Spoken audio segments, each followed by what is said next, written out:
Let's keep our team coverage moving and get right to 10 on your sides, Liz Palka. Liz, you're in Virginia Beach, and there were some issues on the roads this morning. You got stuck in your parking lot. A couple of questions. One, did you get out? And two, what are you seeing now? Yeah, well, Don and Katie, first of all, I hope this sunshine is really helping melt some of the thick snow and ice on my street in Virginia Beach, because my car only moved to.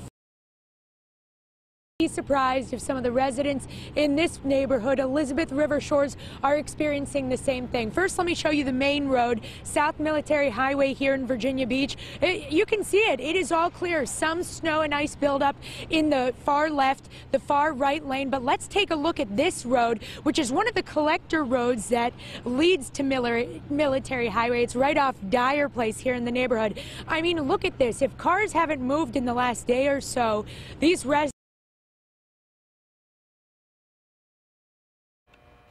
So here's the deal with Virginia Beach. There are still some issues with the secondary roads that crews are still working to clear. Main roads are fine, and this is according to Drew Langford, who we've been speaking to throughout the day. So if you're in Virginia Beach, they are working to get to some of those side roads now. And as meteorologist Jeremy Wheeler has mentioned, you know, a lot of that melting is going to determine what exactly happens with schools and some businesses tomorrow. And we'll, of course, watch that for you, that plus the city services and how they will be affected by this. And let's move things now over to our newsroom, where we find 10 on your sides, Lex Gray.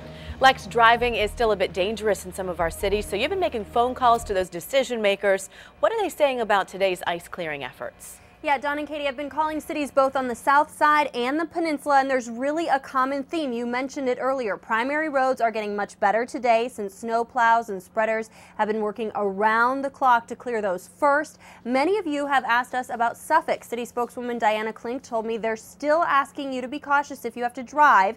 This is video from earlier in the week. Today, primary roads, that would be spots like Route 58, Carolina Road, and Godwin Boulevard, are cleared and drivable. That is also true of most of the secondary roads like Nansemond Parkway and Constance Road. Today, public works crews will start going into neighborhoods, at least those where trucks can fit. Most of them will just have to wait for that snow and ice to melt. Diana Klink also told me crashes actually peaked on Monday afternoon, and they've gone down since then. Mostly police have been dealing with cars stuck in snow and ditches. In our next half hour, I'll have an update on Norfolk snow removal. I'm also trying to reach out to city spokespeople on the peninsula, but haven't heard back from them yet. And remember, you can find all of our latest information, even when we're not on the air, on WAVY.com. Live in the newsroom, Lex Gray, 10 on your side. All right, Lex, thanks. Well, we're working to learn more about a deadly accident in Chesapeake. State police are still trying to figure out if weather was a factor in last night's crash on I-264 at 664. Investigators say a 39-year-old Keith Sheeran from Portsmouth drove his Honda Accord into the back of a 16-ton VDOT machine. That machine had been clearing snow on the shoulder. You can see that equipment in this video taken moments after the crash. Troopers say after Sheeran hit the motor grader, his car spun around and slammed into a guardrail. He died at the scene. State police say Sheeran was wearing a seatbelt, and alcohol did not play a factor in the crash. The operator of the motor grader was not hurt. We're working to get another update from VDOT about their road clearing efforts. At last check, VDOT officials said crews are making really good progress with that snow removal. Officials say the interstates look pretty good, but there still might be some patches of ice, snow, and slush. They do ask you to take it easy as you drive today. With another chance for snow and record low temperatures in the forecast, they want you to watch out for plows and trucks working on the road. They're also asking you to be extra careful when using those bridges, overpasses, and ramps, which you well know usually freeze first. Now this morning, 10 on your side's Liz Palka and her photographer reported from the streets on their way to Newport News.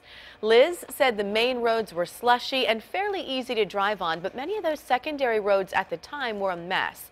Now plows are focusing on snow and ice piled up on the side of the roads today. NCDOT sent us an update on their efforts earlier today. Now, officials say main roads are in good condition in the Outer Banks in Dare County. They did notice some icing on the Virginia-Dare Bridge, so watch out for that. And things are looking pretty good in Bertie, Perquimans, Gates, Chowan, and Hereford counties. The crews are focusing on smaller neighborhood roads today.